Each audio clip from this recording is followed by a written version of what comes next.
Hello everyone, my name is Soham. आपने कभी ना कभी एक रिएक्ट वेबसाइट बनाई होगी जिसमें आपको परफॉर्मेंस इशू बहुत सारे आ रहे होंगे। वो वेबसाइट लोड होने में काफ़ी ज़्यादा टाइम लेती होगी और उसमें एसईओ के काफ़ी इशू आ रहे होंगे। उस पर आप डिजिटल मार्केटिंग नहीं कर पा रहे, सर्च इंजन ऑप्टिमाइजेशन उसका चल नहीं रहा। आप उसे ब्राउज़र पे किसी पे भी सर्च करते हो तो वेबसाइट कहीं पे भी शो नहीं हो रही। तो हम आज उसी इशू को लेके चलेंगे और लास्ट में हम कोडिंग वाइज उसको सॉल्व करने का भी तरीका देखेंगे और उसको बेस्ट से बेस्ट और ईजी से ईजी मेथड से सॉल्व करेंगे, जिससे वो वेबसाइट परफॉर्मेंस वाइज भी काफ़ी ज़्यादा अच्छी होए और प्लस में एसईओ वाइज भी काफ़ी अच्छी होए। तो परफॉर्मेंस और एसईओ हमारे वेबसाइट के लिए क्यों ज़रूरी है? सबसे पहली बात तो हमारे पास कस्टमर तभी आएंगे जब हमारी वेबसाइट या तो बहुत फास्ट होगी या उसकी डिजिटल मार्केटिंग काफ़ी अच्छे से हुई होगी।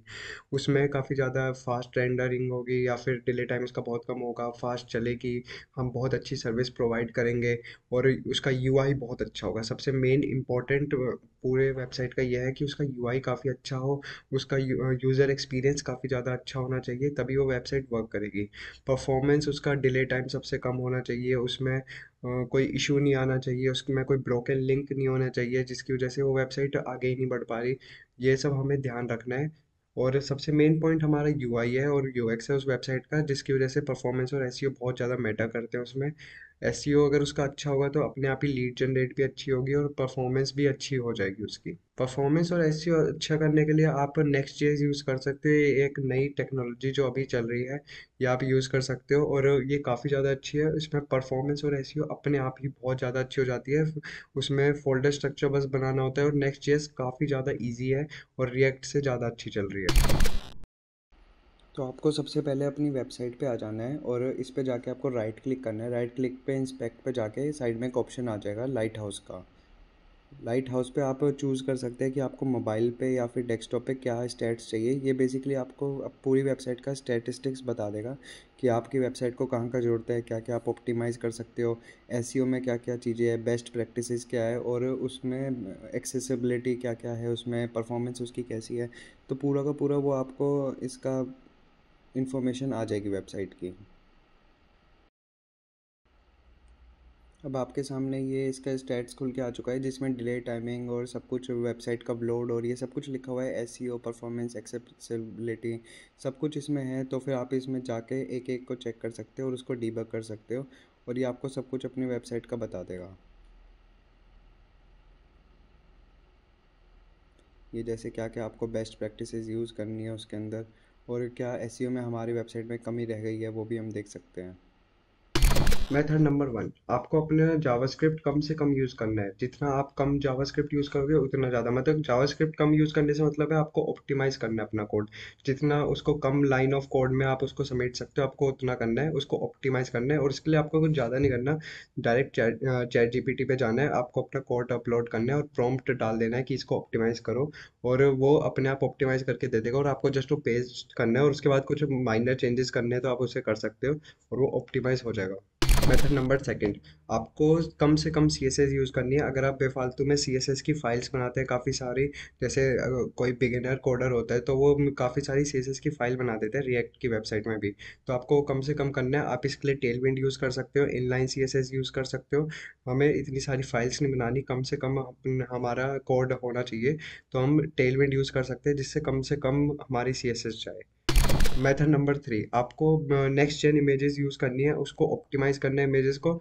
इमेजेस को ऑप्टिमाइज़ करने का ही मतलब है कि आप जैसे पीएनजी और जेपीजी में अपनी इमेज रखते हो तो वो काफ़ी ज़्यादा हाई मेगाबाइट्स की होती है और वो वेबसाइट को काफ़ी ज़्यादा स्लो कर देती है, बहुत ज़्यादा स्लो हो जाती है जिसकी वजह से लोडिंग में बहुत ज़्यादा दिक्कत होती है। तो इसके लिए आपको डॉट वेब भी आप इमेज फॉर्मेट यूज़ कर सकते हो जो काफ़ी ज़्यादा लो रेजोल्यूशन में होता है और किसी भी कन्वर्टर पे जाके आप उसे कन्वर्ट कर सकते हो, बहुत ईजी है और उसी को आप यूज़ कर सकते हो। मेथड नंबर फोर, आप लेज़ी लोडिंग का यूज़ कर सकते हैं। लेज़ी लोडिंग में ये होता है जब आप अपनी वेबसाइट लोड कर रहे होते हैं तो वो सारी इमेजेस एक साथ लोड हो जाती है, जो भी आपने इमेजेस पूरे वेबसाइट में कहीं भी लगाई है तो वो एक साथ लोड हो जाती है। इसको हम प्रिवेंट करने के लिए लेज़ी लोड यूज़ कर सकते हैं। जोन से आपको स्क्रीन आपको दिख रही है या फिर कोई पेज आपने रिलोड करा है तो आपको सिर्फ और सिर्फ वही इमेज दिखेगी, उसके अलावा कोई इमेज लोड नहीं होगी। इसे आप यूज़ कर सकते हैं अपनी वेबसाइट पे। इमेज उससे डिले टाइम बहुत ज़्यादा आप रिड्यूस कर सकते हैं और वेबसाइट बहुत फास्ट रेंडर होगी। लेज़ी लोड के साथ आप कोशिश करिए आप अपनी इमेज एसवीजी में या फिर एवीआई में भी आप उसे अपलोड कर सकते हैं, वो भी काफ़ी एक अच्छा तरीका है अपनी वेबसाइट को फास्ट बनाने। मेथड नंबर 5, आप अपनी वेबसाइट पे कोई लोडर लगा सकते हैं या फिर अपनी वेबसाइट पे कोई स्केलेटन लेआउट लगा सकते हैं। इसकी वजह से व्यूअर को आपको डिले टाइम पता नहीं चलेगा। जब आपकी वेबसाइट लोड होगी तो एक डिले टाइम आता है, तो वो डिले आपको पता नहीं चल पाएगा, तो आप उसे लोडर को भी या फिर उसको स्केलेटन लेआउट से आप उसे छुपा सकते हैं।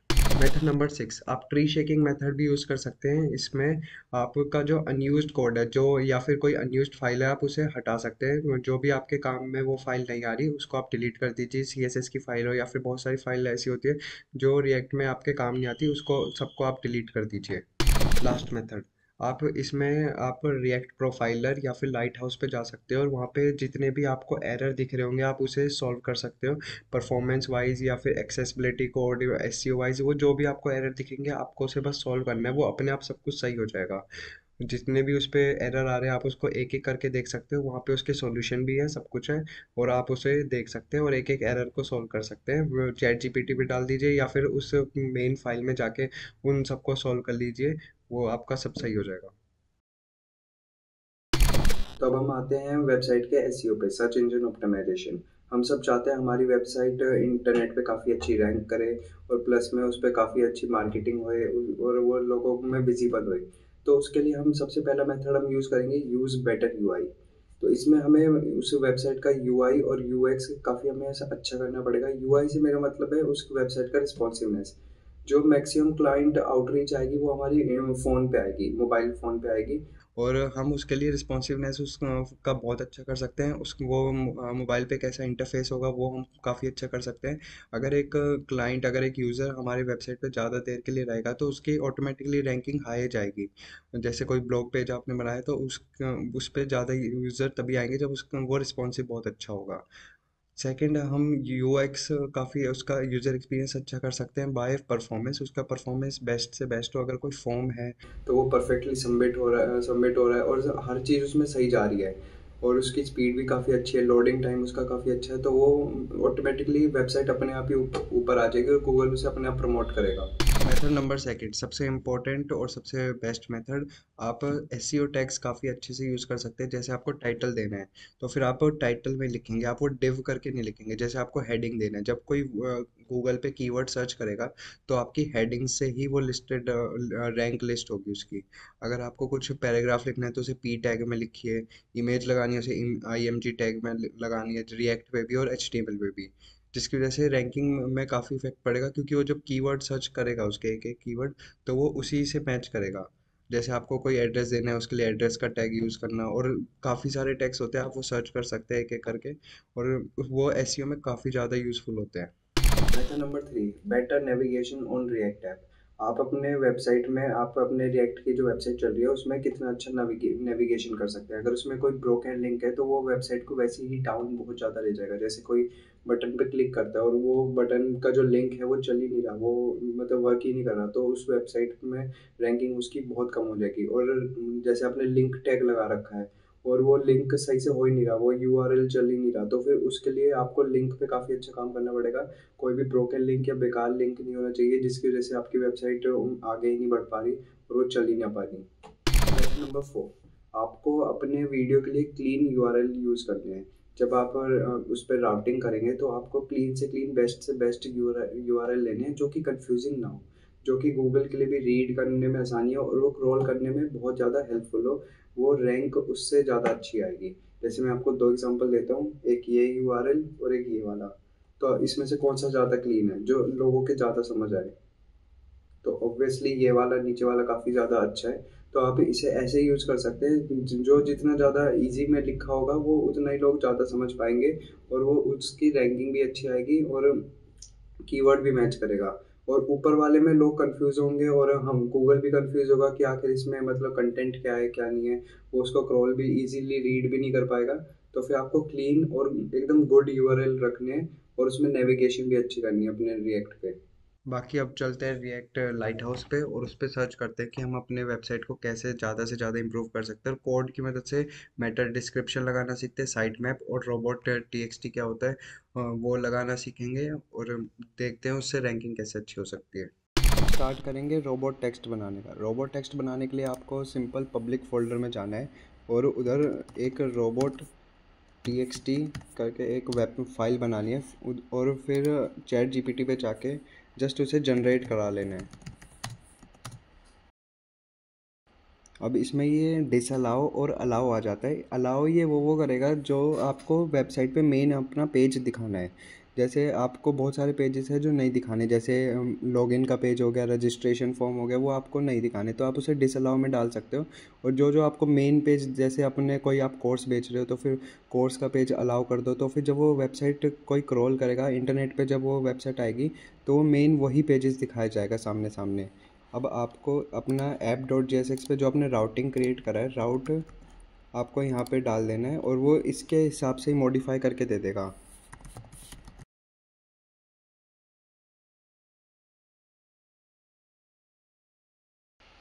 तो इसने आपको ये टेक्स्ट फाइल बना के दे दिया। आपको ये साइट मैप की जगह आपको अपनी वेबसाइट का यूआरएल डाल देना है, जो भी आपने जहाँ पे भी होस्ट कर रखी है, जिस भी डोमेन पे होस्टेड है, आपको जस्ट वो डोमेन यहाँ पे लिख देना है और वो उसे यहाँ पे robot.txt पे ये पेस्ट कर देना है। बस ये बन गई।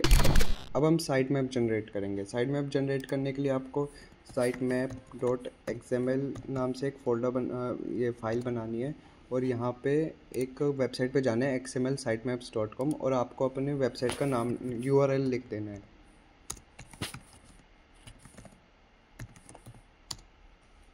वो अपने आप ही उसको स्कैन करेगा और वो आपको साइट मैप बना के दे देगा।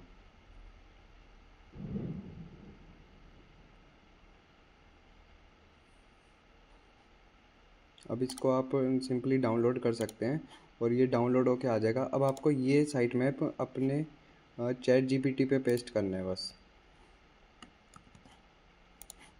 कि इसको वो और ज़्यादा मॉडिफाई करके दे दे।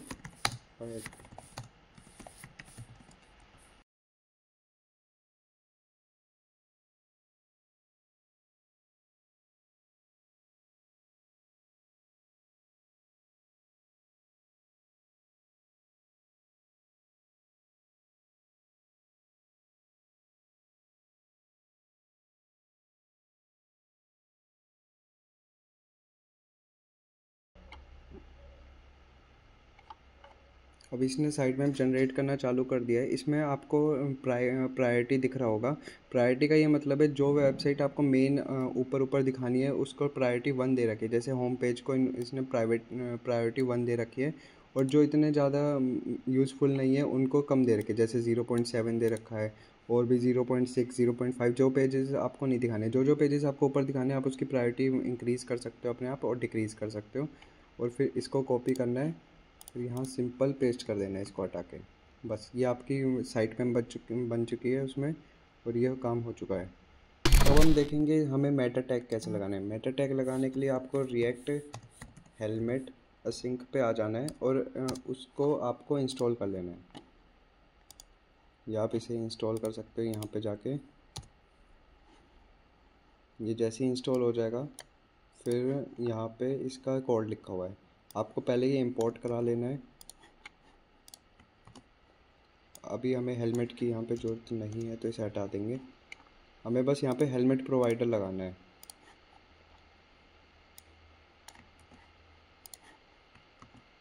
और इसे हम क्लोज़ कर देंगे। तो ये अब हमारा मेन पेज पे लग चुका है। अब हमें सिर्फ हेलमेट लगाना है और मेटा टैग देना है।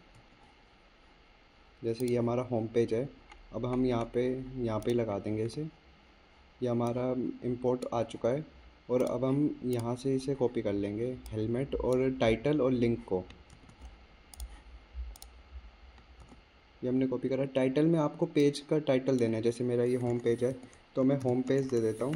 बेसिकली इसमें आपको ये करना है कि जो आपको कीवर्ड सर्च करवाना है आप वो लिख सकते हैं। जैसे होम पेज है, आप कोर्स बेच रहे हो तो कोर्स का नाम लिख सकते हो। जैसे टाइटल किसी ब्लॉग पोस्ट कर रहे हो तो आप टाइटल ब्लॉग का डाल सकते हो इसमें। लिंक हम हटा देंगे, लिंक की जगह हम मेटा लिखेंगे। नेम, नेम में जैसे हम डिस्क्रिप्शन लिखने वाले हैं, डिस्क्रिप्शन, और इसके अंदर का फिर कंटेंट। कंटेंट में जैसे this is my home page. तो आप ऐसे लिख सकते हो। कंटेंट में बेसिकली आपको जो कीवर्ड सर्च कराने हैं वो लिखने हैं आपको सारा का सारा। वो आप स्लैश कॉमा वगैरह लगा के लिख सकते हो, जैसे कोर्स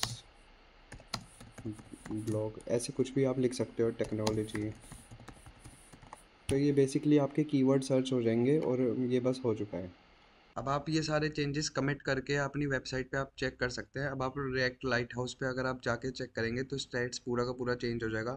अब आपका एसईओ भी अच्छा चल रहा है, आपने सारे डीबग भी कर लिए, तो फिर वो वेबसाइट अब परफेक्ट चलेगी एकदम।